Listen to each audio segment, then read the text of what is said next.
Most internet memes burn bright for a few weeks and then disappear into the digital graveyard. A funny image gets shared around, everyone laughs, and eventually the internet moves on to the next thing. But every once in a while, a meme comes along that refuses to die. One that survives platform changes, trends, and entire generations of internet users. And few memes fit that description better than Techno Viking. If you spend enough time online, you've probably seen him before. A shirtless, muscular man marching through a crowd with the confidence of a final boss character.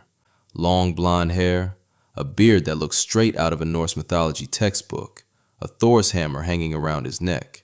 The guy looked less like a random person and more like somebody accidentally dropped a Viking warrior into the year 2000 and gave him access to techno music.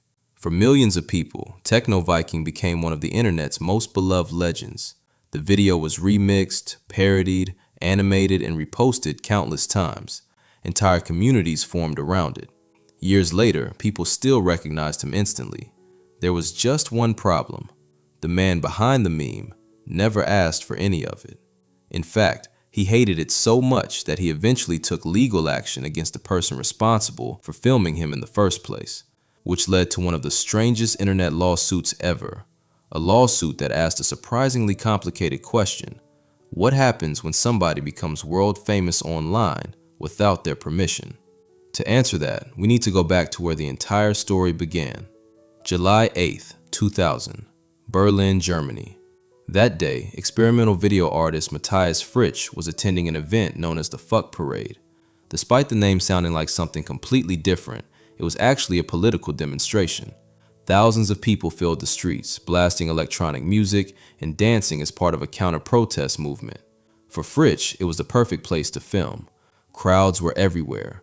Music was shaking the streets, and unusual moments seemed to happen every few seconds. At some point during the event, his camera focused on a woman with bright blue hair dancing among the crowd. At first, nothing seemed out of the ordinary. Then, everything changed. An intoxicated man suddenly appeared and aggressively shoved his way into the scene. He grabbed the woman, pushed her aside, and began walking away as if nothing had happened. For a brief moment, it looked like he was simply going to disappear back into the crowd. But somebody else had seen what happened, and unlike everyone around him, he wasn't willing to let it slide. Out of nowhere, a massive, shirtless man stepped forward and grabbed the aggressor by the arm. The difference in size between the two men was almost comical. The intoxicated troublemaker instantly went from looking confident to looking like he had made a terrible mistake. The larger man held on to him, appeared to say a few words, and made it very clear that his behavior wasn't going to be tolerated. Then came the moment that would eventually be seen by millions of people around the world. The giant released him, pointed directly at him, and silently ordered him to leave. The man didn't argue. He didn't fight back. He simply turned around and walked away. And that's when the legend truly began. After making sure the situation was dealt with, the towering stranger turned his attention back to the music. And what happened next is probably the biggest reason this footage became immortal. Instead of celebrating, showing off, or trying to look intimidating, the guy simply started walking through the crowd like nothing had happened.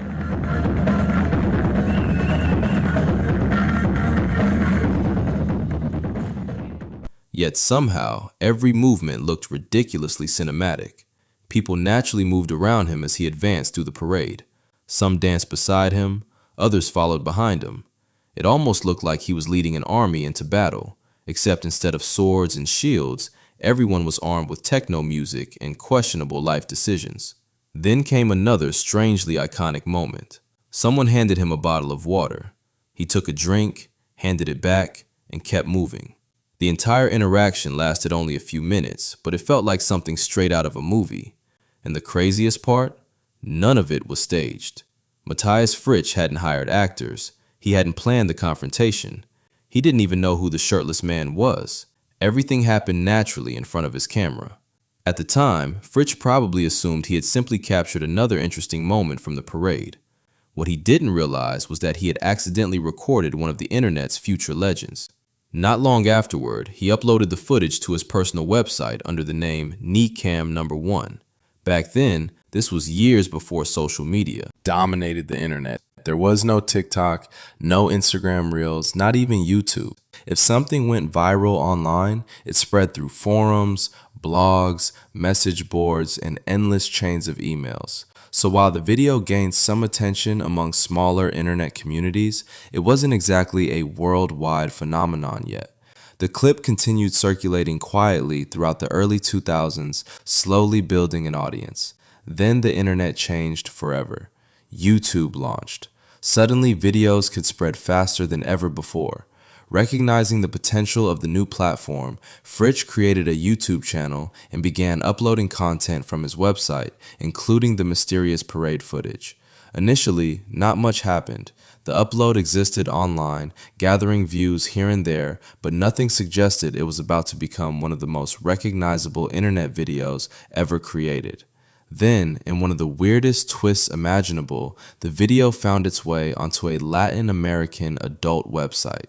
Lock his ass up! Someone uploaded the clip there under the title Thor, and honestly, looking at the guy, it's not hard to understand why. The long blonde hair, the beard, the massive physique, the hammer pendant hanging from his neck.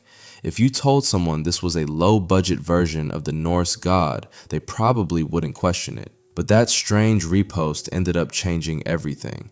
Traffic began pouring into the original video. More people discovered it, more people shared it, and within months, the clip was spreading across the internet at a speed nobody could have predicted. The anonymous man at the center of the footage was becoming famous. There was only one issue. Nobody knew who he actually was, and whenever the internet encounters a mystery, it tends to create its own answers. And that's exactly what happened. The internet looked at this mysterious, shirtless giant and collectively decided that random guy dancing at a parade wasn't a good enough name. He needed something legendary, something that matched the energy he gave off. With the blonde hair, braided beard, imposing build, and Thor's hammer necklace hanging from his chest, people began calling him Techno Viking. The name stuck almost immediately, and once it did, the meme exploded. People started making remixes, then animations, then parody videos, then websites dedicated entirely to him. Some edited him into movies, others turned him into video game characters. At one point, it felt like no matter where you went online, Techno Viking wasn't far away.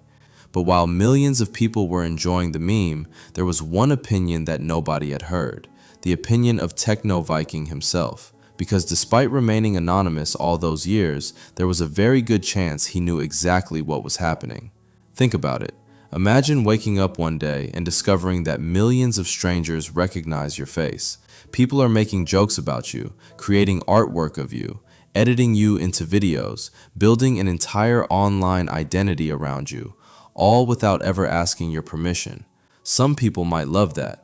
Others would probably hate it.